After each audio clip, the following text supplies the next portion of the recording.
Hello. If you follow my channel, you might have seen that video where I was talking about buying parts and how I'm almost always buy genuine Infiniti or Nissan parts. As a rule, that's what I do. But there's an exception to every rule, and these right here are wheel bearings. This is one component that I'd say 50% of the time end up with aftermarket ones, but that is coming from an educated point of view. Timken is a really, really good bearing manufacturer. So what I usually do, I have a cross-reference list, and I'm going to share that list where I have the Nissan part numbers for the wheel bearing, and I have the compatible Timken one. So when it's time for me to buy, I usually shop and just find whichever one is cheaper. Very rarely do you find the Infiniti ones cheaper. The prices are usually maybe about 140, 150 and above. But the Timken ones being aftermarket, sometimes they go up and down. So for example, this one right here, I bought from eBay. I paid $90 with free shipping. This one I got from Amazon and I paid $130. Yeah, with free shipping as well. So I'm going to post that, and right now what I'm doing is just opening them. The one from from eBay came just like this. I guess it's used or something. Something funky went on, and they shipped it just in its original box, just like that. The one from Amazon though had a nice pillow pack to it, and here it is. So right now what I'm doing is just opening the boxes, making sure everything looks good. See? A little more thought went into this. Okay. Okay, there it is. Looks pretty good. And usually there are, for the FM platform, front midship, the one, that's a platform used by most Infiniti or Nissan rear wheel drive or rear wheel drive based vehicles.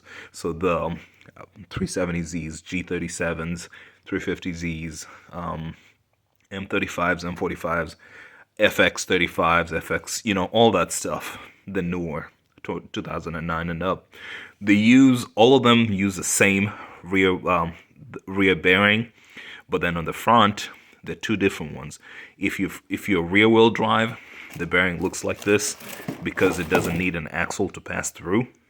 But if they have all-wheel drive, it basically has a splines for an axle to go through them.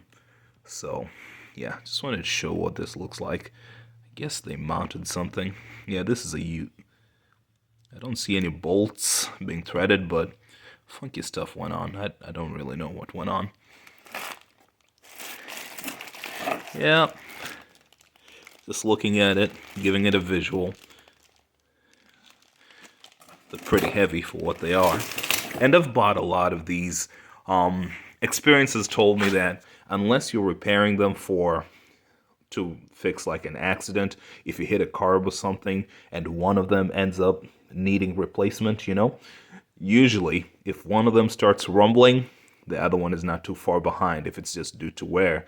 And again, just owning these vehicles over the years, I've noticed that the M56, I think they go through wheel bearings a little faster, just bigger, heavier up front, because it's the same bearing used, as I said, 370Zs, G37s, the Q50s, I believe, as well.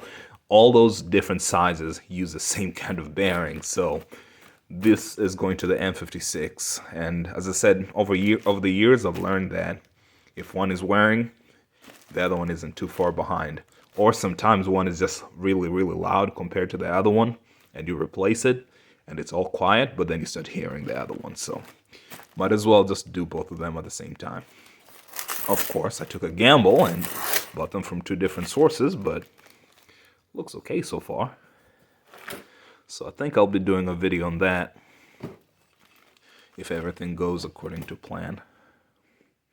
And the way they're set up, they can be installed either on the left or the right side. So yeah, that's it. I do love making detailed videos, but today's video is going to have to be that short. It was just wanting to talk about it. So in case it takes me months before I get a chance to do this, at least kind of gives you a head start. And what I was talking about in that video was that I do have my sources, my favorite places, but I've got so many cars that use these bearings that I'm not I'm not paying like the OEM premium for them unless I get them really cheap like I once in a while do. So Amazon and eBay seem good enough, and Timken bearings, again, I've dealt with them enough that I know these are good bearings, so that's why I'm willing to, I wouldn't even call it take a gamble, take a chance. It's just that I'm going for it, hopefully, and they look genuine enough. They look good. Okay, all the best. Talk later.